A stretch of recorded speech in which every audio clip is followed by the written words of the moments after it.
spend with Bitcoin to have a tax complication on the other side of it, I think would be a very big piece of that. More international trade just being settled in Bitcoin. Today, it's something where people port it to store wealth.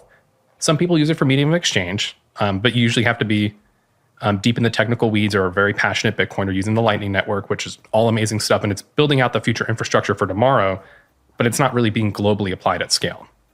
I think there's 4,000 Bitcoin on the Lightning Network today. On public channels, there's probably more in hidden channels and private channels, but like that's not, it technically is there from a 0 to 1, it technically exists, but we're trying to get to the larger scale of adoption. I still don't know what that actually means. Like, because for me, the assumption, like I have personally hyper-Bitcoinized, right? Yes. I have, because I consider any considerable purchase through a Bitcoin lens. And I consider my long-term financial planning through a Bitcoin lens. But like, for that to be something, like people talk about like a Bitcoin standard, does it get to the point where the majority of people are trying to settle in Bitcoin? Is that what we're trying to get to? Because I'm still not clear. I would say that would be the goal. Me personally as well. I view like my unit of account and my spending decisions through the lens of Bitcoin, right? But it's an individual person's journey. And it, with 7 billion people on the planet, it's going to take a lot of time to bring people along on that journey. So you and I may already be on the other side of what that looks like, but there's a large group of people, a lot of money on the outside looking in. So I think it's just a process that takes time, ultimately. And also, I think it's a process that is going to be messy and bloody and dangerous, and it doesn't fill me with huge amounts of joy.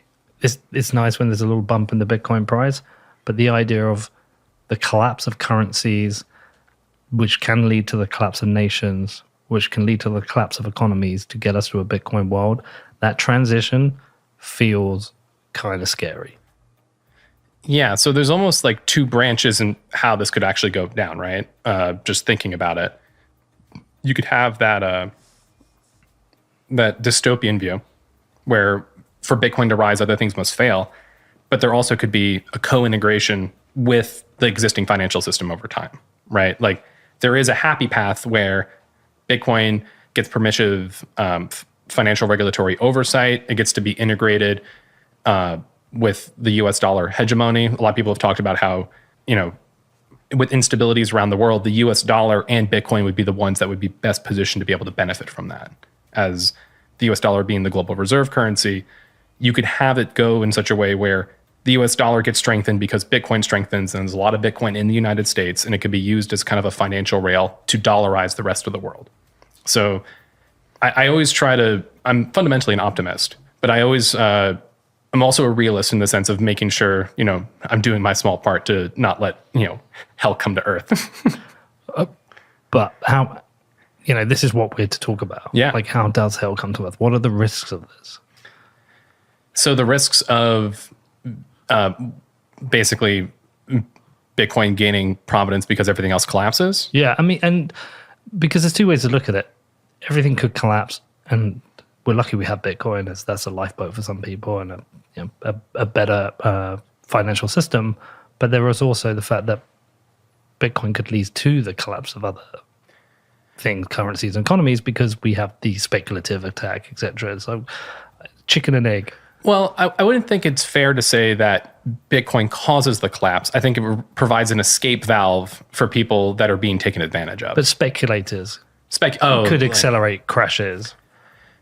I mean, they're basically front-running the future that they see coming, right? Of course. Right. And the question then is like, if it's fundamentally the weakness of the dollar system and the unfair nature of the dollar system that brings people to Bitcoin. If we had a functioning US dollar that didn't have uncontrolled money printing, very discretionary to politicians, Bitcoin would have less of an actual threat vector, right? I think that was it Saifedean that said that one of the best ways to actually kill Bitcoin is have a stable US dollar and cooperative politicians, but that's never going to happen, right? So it's unfair to put the blame at Bitcoin's feet if it's fundamentally a failure of politicians and institutions to be able to step in and help out, right? Yeah, so I'm not putting it at Bitcoin's feet. Mm-hmm. What I'm saying is once you go through a transitionary period, you could see an acceleration from it. Yeah.